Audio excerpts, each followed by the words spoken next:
Sure. Been in the mortality business for a long time, practiced international law around the world, including living and working in 2 communist countries and undoing the Soviet model economy. I understand who the players are in this genocide. I've done business with all of them, including the WHO. And when the Secretary of Defense illegally mandated the shots, he doesn't have the power to do that. I realized what this was all about, and I filed suit against him and raised a lot of issues, including the fact that everybody that's getting these shots are number one, exploratory laboratory animals, right? They're just test beds. And then number 2, if you got the shots, the odds are, according to U.S. law, that you are owned by the patent holders. You're a new species called Homo borgenesis, and you are owned. That's the nature of what our case says today. One of the advantages of suing the DOD with this many service members that are upset about the mandates is we've ended up with about 500,000 whistleblowers who have provided us a whole lot of really good information. So everything you said is well supported in documents that we have, testimony that we have, and expert witnesses. So in recent times, I had sent you a number of documents that actually support what you said. And our biggest concern, the reason Doc Chambers and I are here today, is we work as a team to understand both the science and the legal ramifications. And what I wanted to impart to you is under 42 CFR, Part 70 and 71, that's the enabling statute for Health and Human Services to assume power upon the declaration of a public health emergency. They've already done that, as you indicated, with the COVID crisis. That has resulted in the suspension of our Constitution. It's already happened. The next one is coming. In that statute, you will see that Marburg is already identified. You will note that the PrEP Act has a Marburg provision that allows for additional spending when invoked. The Health and Human Services has already invoked the Marburg provision, meaning they've already parted ways with money and spent it under the HHS enabling statute to build quarantine camps, amongst other things, throughout the United States. We interrupted 2, one of which was in Cochise County, Arizona, where they were going to build a $1.9 million facility that houses the now merged 4 branches under HHS.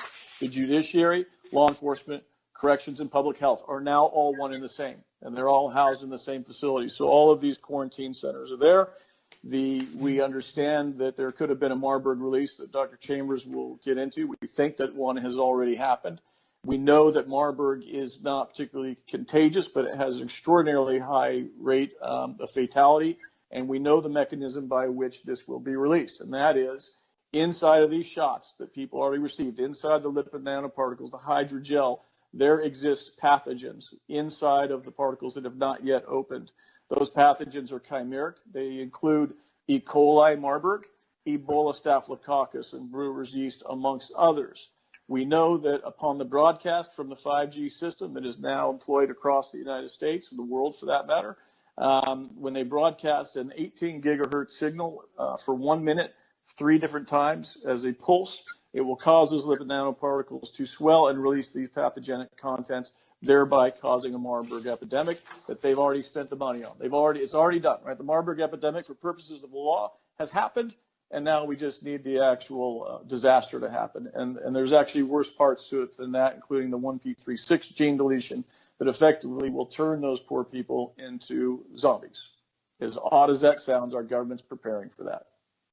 But the FEMA have already put out zombie commercials and CONOPS on that, correct? That's correct. If you look at ConPlan 8888, Stratcom put that out in 2011.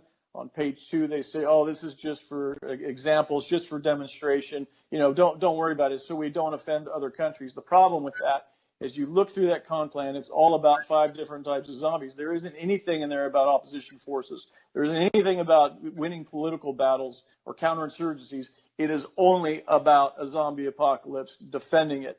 And you will see that every NIMS compliant, practically, agency, or whether that's state, local, or federal, has already had their zombie apocalypse preparedness training.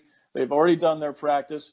The CDC has had a zombie apocalypse preparedness website up for the last 5 years. Now they've reduced it to a PDF cartoon. Even in the Amazon Web Services contract, the force majeure clause, I believe it's Article 41, states that we're not liable for damages in case there's a zombie apocalypse. This is coming, folks. And the serious adverse event report Pfizer put out post-marketing, they had put out as part of a FOIA. The number one serious adverse event was the 1p36 gene deletion. You look up the symptomology for that. It is the elimination of the frontal cortex and a propensity to bite. What's very odd about this is this was the symptom post-vaccination. That disease is a congenital disease. It means you're born with it. So how is it then possible that this is the number one serious adverse event from the Pfizer shots? It's here, folks. And then you got Dr. Chambers here to tell you I'm not just a raving lunatic. No. These are both very serious, credentialed folks and patriots in their fields. I just met Doc Chambers, but just hearing his military resume impresses me. And Todd and I have known each other for quite some time. So, and I also now work in corporate competitive biotech intelligence only for the good guys. That's my company is GrinX, which is genetics, robotics, information, nanotechnology. Don't talk about that much, but it's very, so I have some understanding of what's going on here. And so the lipid fat is what encases the delivery, and then it is activated and released by pulsing the 18 gigahertz. Is that correct, Todd? Yeah, that's exactly right. Think of the lipid nanoparticles as little bombers. And what happened is the various manufacturers of these shots included 3 separate HIV proteins in each of them, including the AD5 adjuvant. The reason for that was to disarm people's immune systems so that those little fat bombers could go inside of the cell and deliver their payloads in order to reprogram the person's body to produce synthetic DNA. In this case, they call it S proteins. When they turn that Marburg switch on, it will be M proteins, and it will cause people to produce the Marburg pathogen themselves. First and foremost, from a documentary point of view and self-legal help, Vax Choice, VAXXchoice.com. There's a full repository of everything that we're talking about is there, and other things. Self-help legal documents, and if you sign up, you can get a daily update. There's no donation button. There's no nothing. We just put this out for people's benefit. Separately, there's truthforhealth.org. Dr. Lee Vliet is in charge of that, and she's put out a Marburg fact sheet along with some things that we can do to try and stop what's coming or at least prevent it. Just like the COVID situation, there are medications that Dr. Chambers can talk about. There are therapeutics. Of course, the CDC got rid of those therapeutics in its advisory, saying only thing that you can do to treat Marburg is a vaccine. There's one actually already prepared for this. I think it's getting its emergency use authorization right now, which also tells us this is going to happen. Secondarily, yesterday we got information from a source, from a whistleblower, showing us that they are now training people on urban collection, isolation, and detention in reference to public health emergency. So they're now training it. This training happens next week in South Carolina, once again in July. I'm sure that this is happening in more than one place. The United Nations has already hired people, specialists in quarantining that is on their payroll. That happened last year. I haven't seen if they've done it more recently. My point in telling you this, folks, is that we have tools to not fall for this again. There are therapeutic drugs that are available. I think one of them is called Fenben in the 444 milligrams. And then I understand from talking to doctors in Africa that have treated this that ozone, either IV or insufflated, also tends to work. So I also have one whistleblower inside of FEMA who said that the plan is to scare the hell out of everybody and scare them into going to the quarantine centers because they don't think they can collect everybody by themselves.